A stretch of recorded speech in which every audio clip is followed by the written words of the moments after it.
Welcome to What the SaaS. I'm your host, Shaheem Alam, co-founder of FiveRings Marketing. On this show, I interview SaaS and tech founders in North America who are succeeding in their industry and provide them with the space to share their product and professional journey.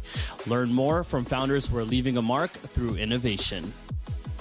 Hey everyone, today on our very first show, we have Thomas Kunjappu joining us. Thomas is the founder and CEO of Cleary, which is an employee experience platform for the hybrid workplace. Now, Thomas comes from a product management background, including his role at Twitter, which is where he worked before founding Cleary. Now, we'll dive into that story shortly, but first, Thomas, welcome. How are you, man? Hello, Shaheem. I'm doing great. Pleasure to be on here. Let's talk SaaS. Let's talk SaaS. I love it. So Thomas, I know you're doing a lot of great things at Cleary today, but let's talk about the founding story. Like, how did it all get started? The founding story. So you kind of already alluded to it, right? So I was working at Twitter, leading a team which was building internal tools that served as the glue for the company. So, Twitter circa 2015 or so was a global company, a flexible workplace. People could come in and out on certain days, work from home, and obviously buys a lot of software. So ultimately, this internal tools team that I led was building out software that served as this glue, this layer on top of everything else that employees would use to relate into what's going on at the company, right? Like what's your chart look like? Who is working on what project? What's the latest company news? All the way to all those fun Silicon Valley things like what's for lunch, right? So that was really a very interesting role for me because it was the first time I was building products for employees at a company. And then my co-founder, Ryan, he was my tech lead. So we were working together day in and day out. And then we realized that it's not just Twitter, but many other tech companies at scale. So if you're an employee at Stripe or Dropbox or Uber, there's an equivalent of our team that's building products just like the ones that we were doing and building that's being massively used at those companies. So it's a problem at Twitter that's being solved with our big, expensive team, as well as at other companies. So it's pretty simple ideas like, well, can we bring this, solve for this problem more broadly? And we were very fortunate to land our first contract, which really made the decision relatively easy to say, all right, we're going to do this and form Cleary. Fair enough. So, well, let's put this into context. So when you were working at Cleary and you're talking about employees, office sometimes, remote sometimes, like this is pre-COVID, right? Yes, absolutely. So pre-COVID, so Twitter's already in this space and they're thinking about it. And now you're developing these tools you brought up a good term. It's like the glue that holds everything together. Like, let's talk about the importance of that because Twitter became a pretty big company, successful company, without having that. So what is like the value that really brings to a company, especially of that size? So the metaphor I like to use is the concept of a digital lobby. Right. So if you have a small company or a medium-sized company, maybe up to like 500 employees, maybe, although that's really hard to do these days, you might have everybody in one office. Everybody lives within commuter distance of that office in the city. You come in Monday to Friday, 9 to 5, and the lobby, the physical lobby, and the gathering spots and the way everyone relates to what is work, it's all happening right there physically. But with tech companies, as they were scaling and realizing, I think for a decade now, right, or more, that there's enough both tooling and collaboration methodology for you to scale into multiple cities, right? So I think even as of a decade ago, if you're scaling up a SaaS company, let's say typically, right, you're starting in the Bay Area, you're building a New York office or Toronto or London office, like well before 500 employees, right? So that kind of centrality of the office has been diminishing, right, over time, and it's kind of this, it's a trend, right? It obviously got pushed far quicker. It got accelerated with COVID and just straight up remote places, right? But I see all these things on the same continuum, right? So if you're like how big the company is, how many locations you have, and how flexible you are in your workplace practices, all of those things are trending towards with a completely, remote work from home across the world, type of company or culture being built from scratch, being like one extreme of it. We've always been kind of trending in that direction. And so over the last decade, companies like Twitter, they were seeing these new processes emerge that they wanted to enable. And so part of the response to that was a team like ours building tools to enable better collaboration, more transparency. And now we're just seeing that come, kind of full force with the post-COVID landscape of hybrid and remote workplaces. Right. So would you say that now big companies were facing this challenge that have offices in London, New York, Toronto, et cetera, but now given COVID, it seems that even the smaller companies have similar challenges. So how did that affect, your business at Cleary? Big time. I think it represented a fundamental shift, right? So when we started, we're thinking, well, okay, for the next companies that are about to be like a Twitter or Uber or Stripe, we can, instead of them, doing this stuff internally, we can be that external, internal tools team for them, right? But now we've expanded that much more broadly because we're essentially creating this digital lobby for the great workplaces of the future. And the great workplaces of the future are going to include all types of hybrid structures, but also primarily like remote structures, right? So we've obviously been pushed down market. So the core challenges around communications, culture, efficiency that we solve for a 50-person company with, let's say, Buzzer, one of our customers, it's got started in the pandemic, fully remote, got started with us super early. Those challenges, they're facing that from like day one. So they invested with us, and it's been amazing to see the engagement and how central we've become to what it means to be at work at that company. And we're just in the background supporting that. So it's really just brought those problems downstream significantly because of those key three challenges are just becoming. You don't need to be at like multiple hundreds of employees anymore to face communications, culture, and efficiency challenges. Right. No, and that's totally fair. And I feel like, now that you've worked with large companies and then now smaller companies as well, solving this problem, I feel like you probably have a lot of great insights into best practices. And I definitely want to touch on that a little bit later in this conversation. But getting back to the founding story. So, you're at Twitter, you built this for Twitter. You see other companies are trying to solve the same problem. And then you said you landed your first contract. Like, let's talk about that. How did you get your first customer? How did we do that? So yeah, it was definitely through our network, right? So there were people that we'd like work with that were going to other companies looking for, hey, maybe something similar to what we were providing.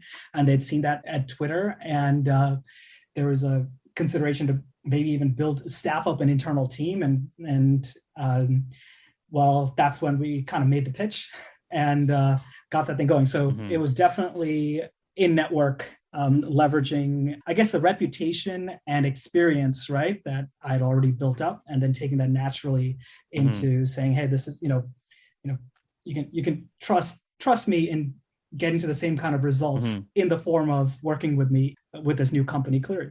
Right. So what kind of advice would you give to, entrepreneurs that have built their product and they're looking to sign that first contract? Great question. Being a product person myself, that would be generally in the past my inkling, right? People tend to float towards their strengths, right? So if I have an empty schedule my day, if I wasn't proactive about it, I'd be going toward doing product work, right? But that's not necessarily what you need to do for your company, right? At any given moment. And in the beginning, there's two things. You need to build a product and you need to sell it, right? And I would think of it this way. So whatever you're coming from, right? Whether if your background's in sales or marketing, or if your background's in product or engineering, be proactive about investing time in the other key domain, right? So if you're in this position where you have a product and no customers, well, I wonder if you could have, I think if you talk to some of your, some great founders who are like, sales founders, they would be pre-selling things before a line of code is written, right? And if not, if you've gotten something better than that, then how can you, for example, partner with a great organization like FiveRings, right, to help you get some strong meetings on the book so they can really like learn about the market and really understand whether your customers value your product the way you do, right? And that's the first step towards sales, right? Is like having these honest conversations with the market where, especially if we're talking B2B, right? Whether you're able to really understand and clarify that the problem you're solving for is something that this particular buyer cares about, has budget for, and then, I mean, eventually is something you might want to be able to do repeatably, right? In a repeatable fashion. But getting those first couple of customers is, if anything, I would say more important than having the right product built, because you've got the right commitment and the idea that together you're going to solve for this problem with your first couple of customers, the product can evolve, right, with that commitment, with those first couple of customers. And if anything, yes, we had our first customer, but we spent a lot of time working with them and only them. And in retrospect, I wish we had, pushed further, right? So that's great. We've got them. And then we just went deep in on the product side. But if we kept going a little bit and vetting the market, continuing to talk to a couple of other customers earlier on, then we would have gotten to product market fit a bit faster in retrospect. Right. You bring up a lot of great points there. Actually, I love it. It's if you come from an engineering background, work on your sales skills or work on your start learning about marketing and sales and stuff like that. If you come from a sales and marketing, maybe spend some time learning about the other side. So that's a great piece of advice. And then I love how much emphasis you're also putting on, and I think this might be because you come from a product management background, but putting it on customer discovery.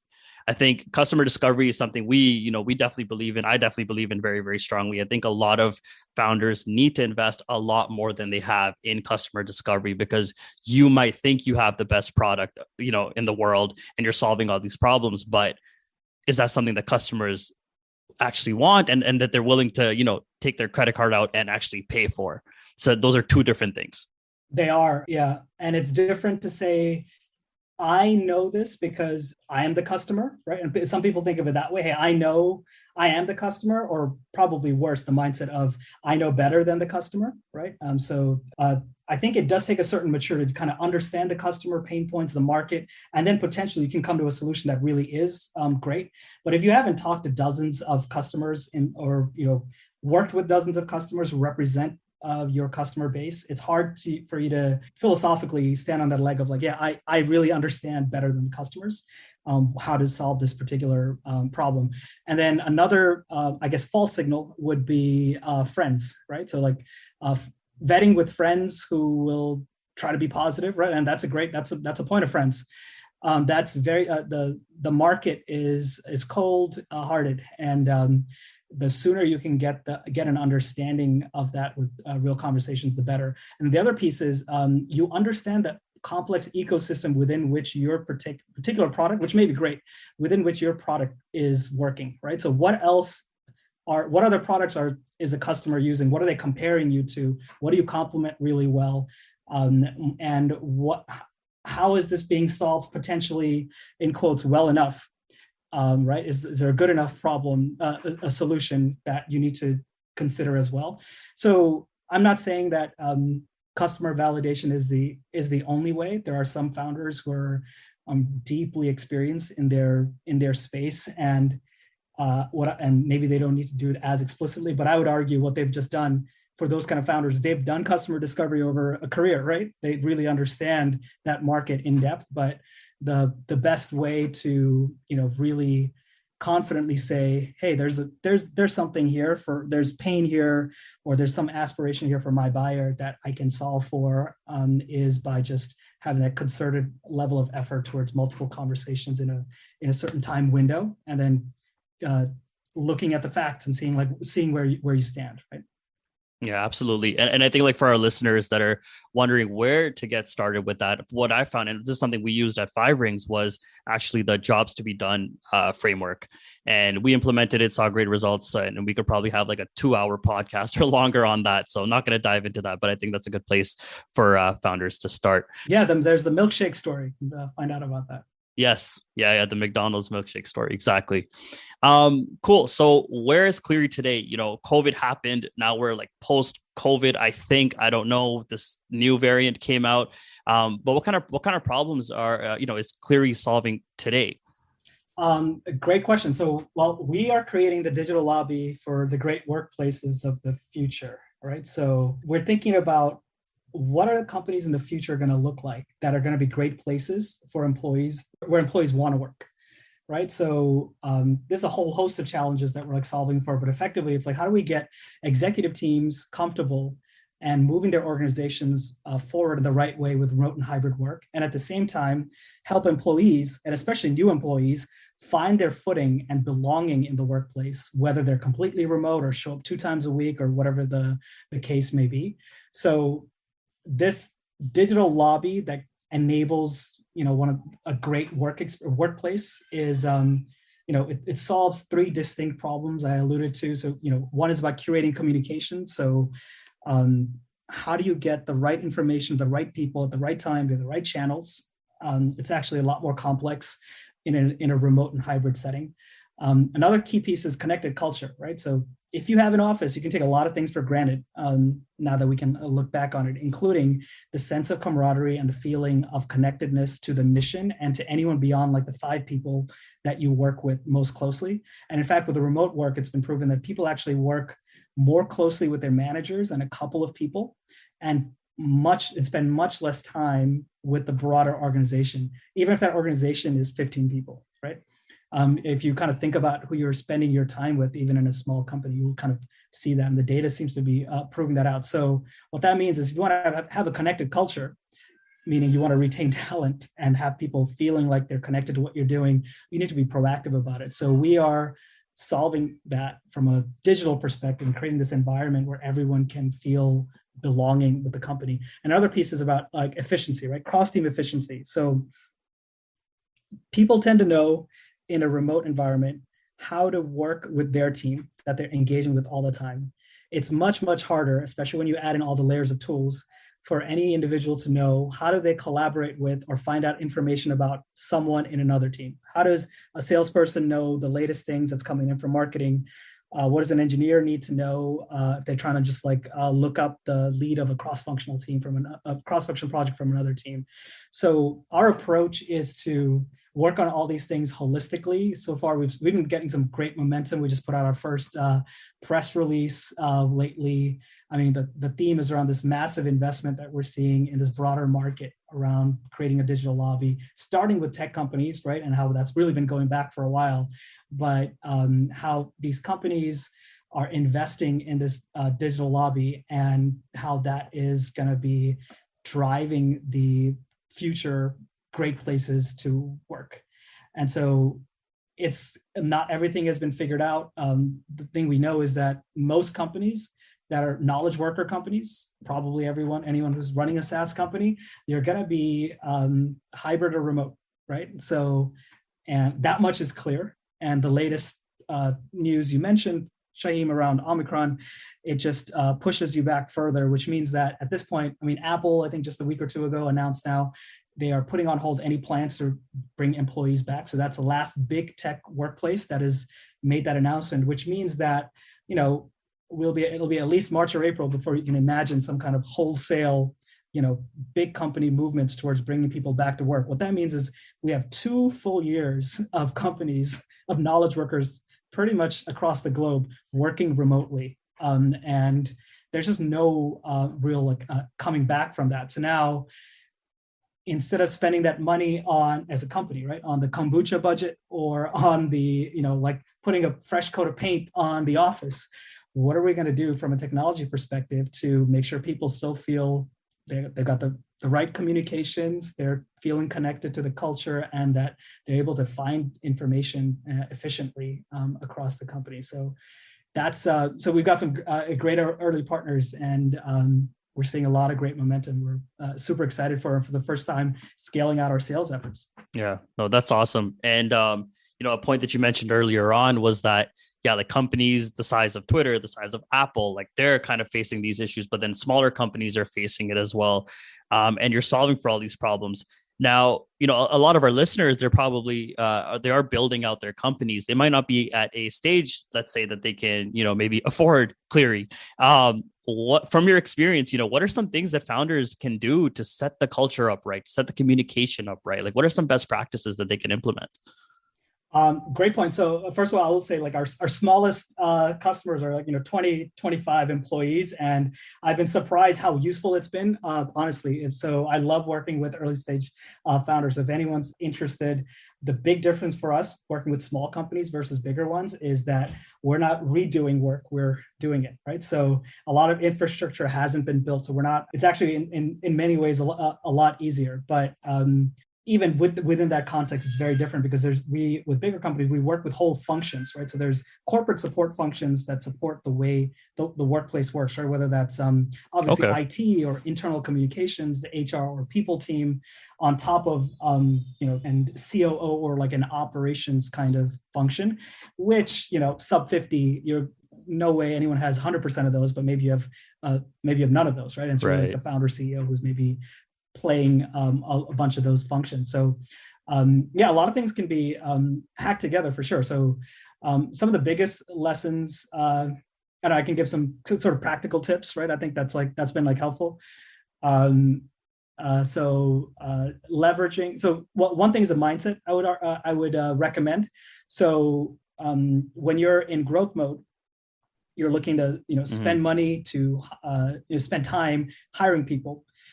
Think about spending as much effort, whether that's time, resources, however you want to think about it, retaining talent as you are with recruiting talent, right? So it's often something founders especially don't think about until you start to get your first regretted attrition and you say, oh shoot, why?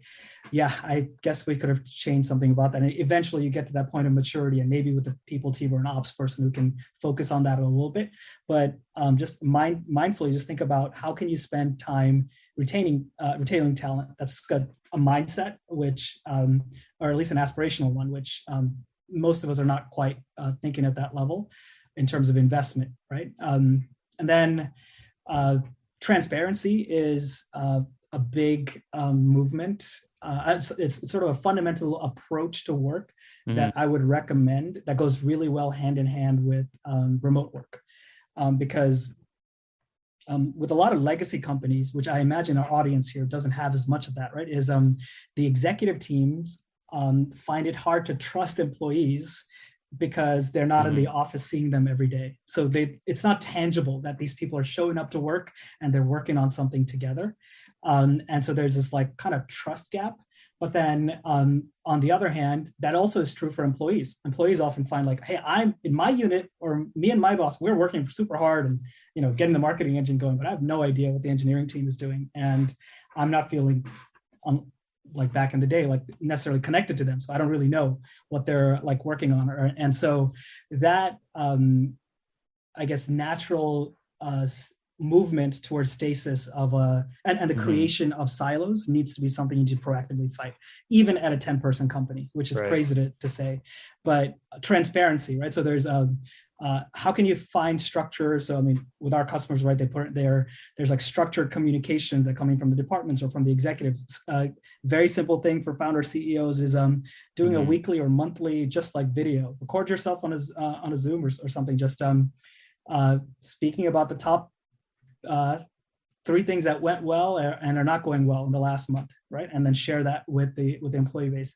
Running an all hands meeting is obviously running an all hands meeting is probably something many of our listeners here are doing, but then try running it more transparently where you let employees actually guide the agenda. So, it's not just you kind of top down saying, hey, this is what we're going to talk about, this is what you need to know, but let people say what's on their mind. We have, for example, in our product, a whole Q&A events module that's specifically focused around this, all the way up to allowing anonymous questions, right? To really say, this company is for and of the employees. And then another, I guess, practical thing is the onboarding piece of advice.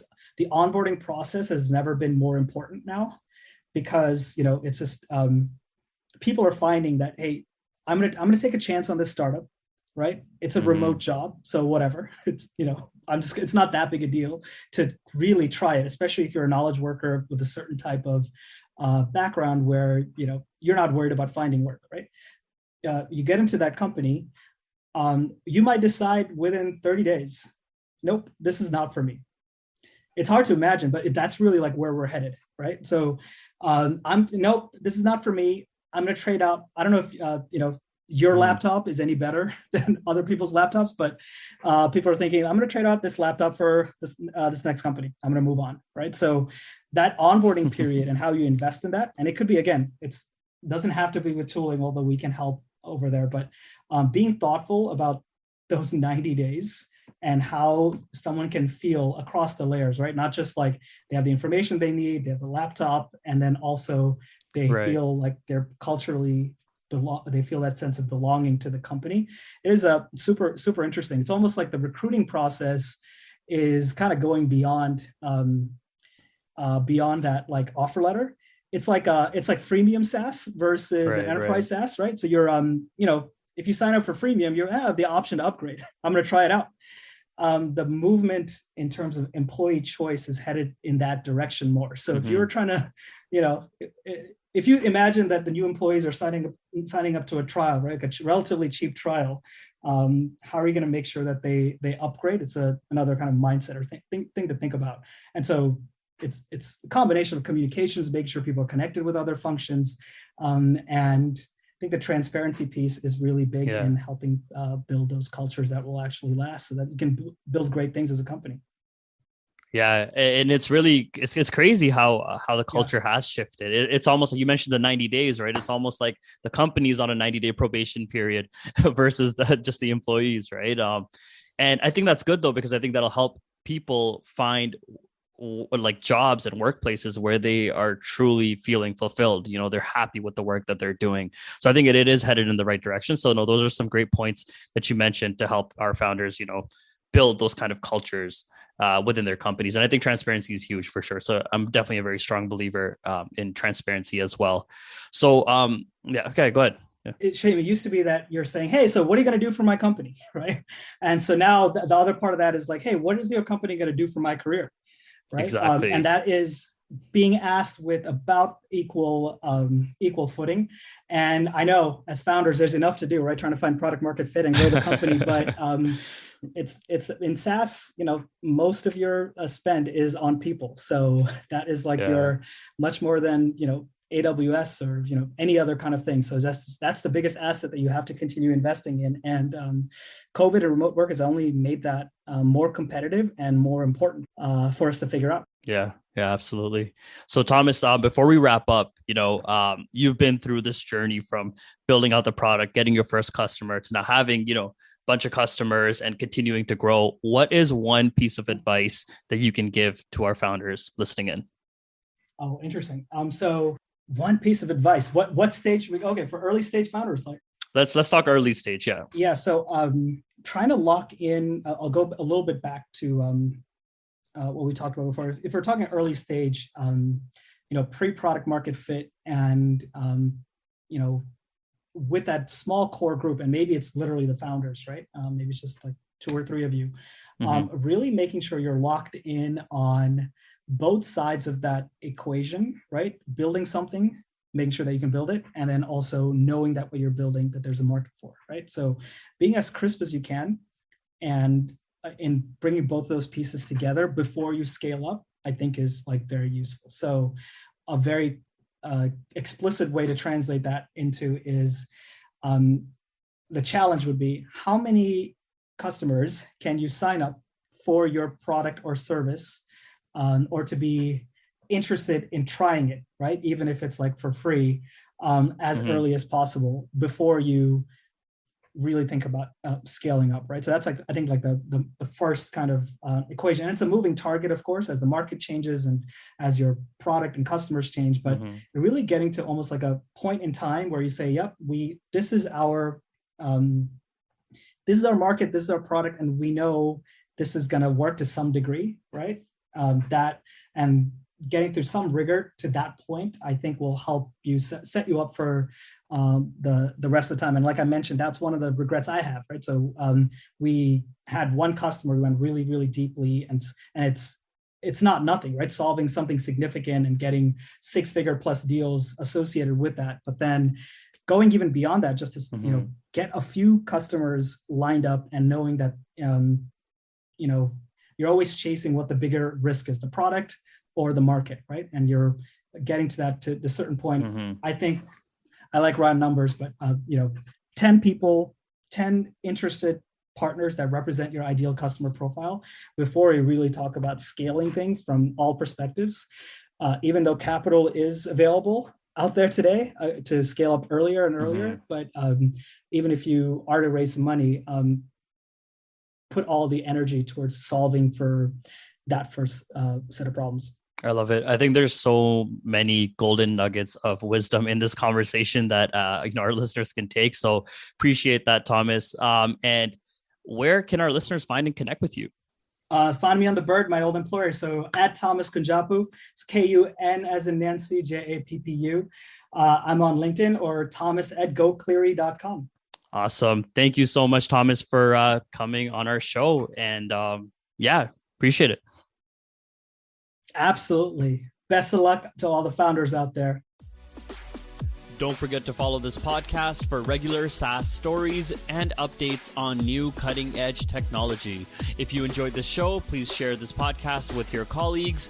We also have a Slack community made just for tech founders, leaders, and investors called What the SaaS, where we provide resources, networking, funding opportunities, and more.